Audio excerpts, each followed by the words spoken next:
रे मयारू मोर मन में बस गे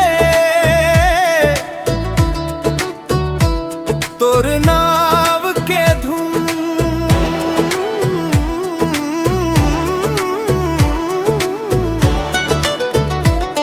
मोर सांस में घुल गे सांझ के लाली जब उतर थे मन हथोला याद कर थे चंदा के उजियार संग तारे चेहरा नजर पर जाते रत्ता में जब चलते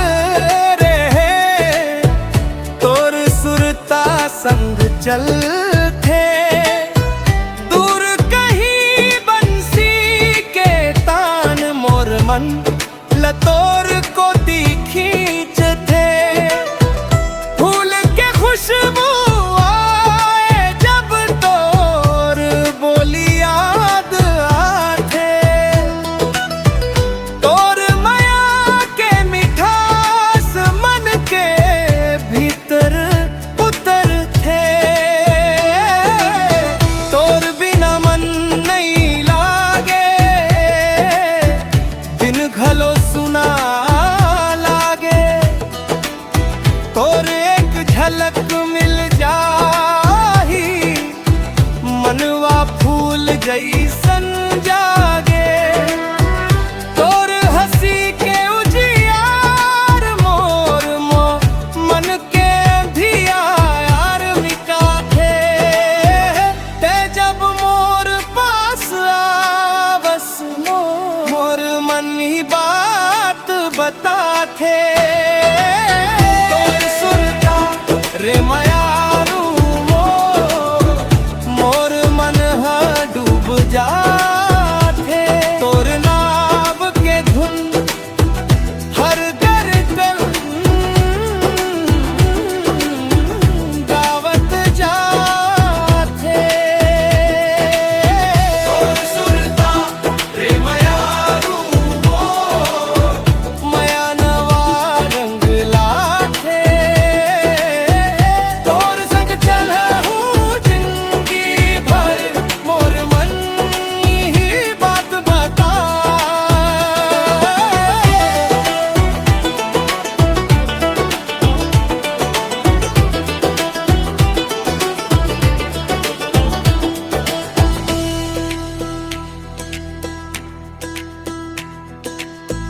बरखा के बूंदा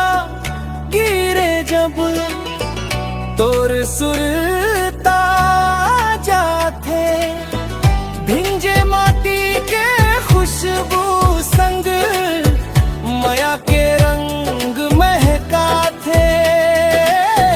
रत्ता के हर मोड़ में संगी तोर आहट खोजत रथो दूर गगन के पंछी मन ले तोर संदेशा पूछत रखो रत के चंदा चमके जब आँख में सपना भरते तोर माया के मीठ कहानी मन हटप के पढ़ते तोर हाथ के छाँव मिले का दुनिया के का चाही तोर संग बिताए दू पल सगरी उमर कमाही सुख के दिन में संग रहूं दुख के बेरा थामहूं जे डगर में ते चलबे उही डगर में चलहूं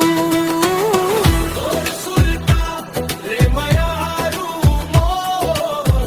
मोर मन हा डूब जाथे तोर नाव के धुन हर धड़कन